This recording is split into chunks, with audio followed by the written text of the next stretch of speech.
Guys, pag magsusukat kayo ng tubo, ano kayo susukat ng tubo? Dito kayo kukuha sa sentro.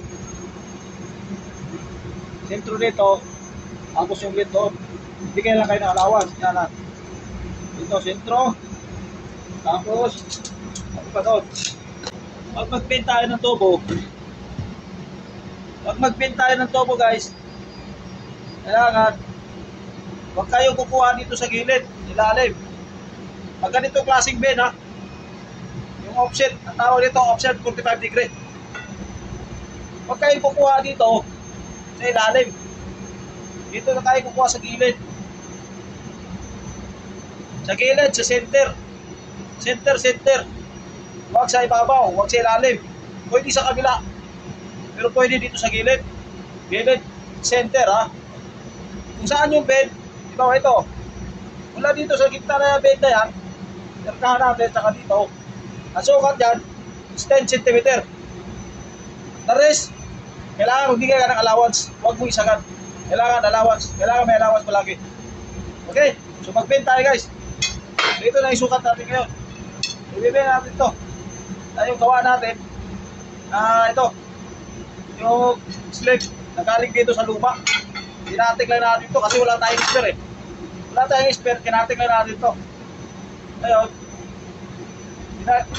ilagay natin dito sa bago. Okay, bibit natin dito sa hydraulic.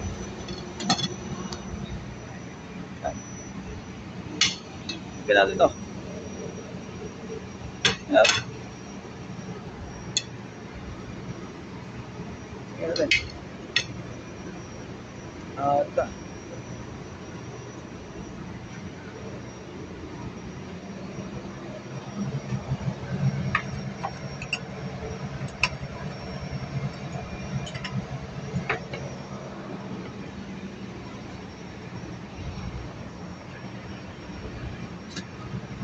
Kailangan guys yung sentro dito, kailangan mo kunin mo yung sentro.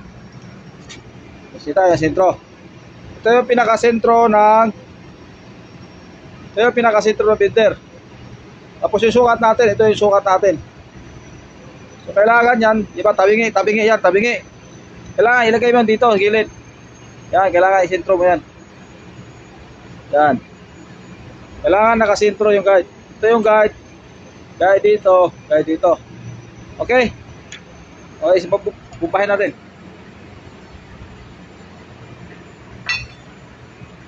Sarado mo na ito. Ba?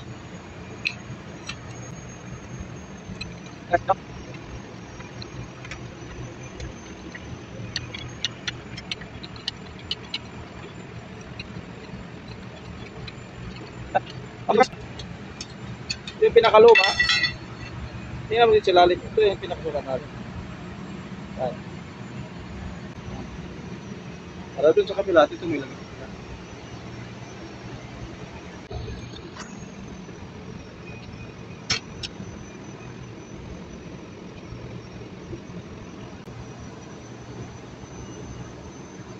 Okay na guys, nalapat na yung natin, yung center gauge sa angle pitch. Okay na po to mga kapiter. Okay na yung bend natin. 45 degree, mamaya 45 degree naman sa kabila para equal to 90 degree. Okay, ano natin, ililipat natin mga kapiter.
Ito mga kapatid, tapos na po yung ano natin, yung pinakagawa natin na hydraulic pipe. Ito yung para sa cargo hatch cover, cylinder jack. Yung luma, ayan, pinatong natin, pareho po guys ang kasukat. Kaya perfect po yung gawa natin. Kasi meron tayong pinagbasihan at meron tayong guide na tinatawag na yung pitch.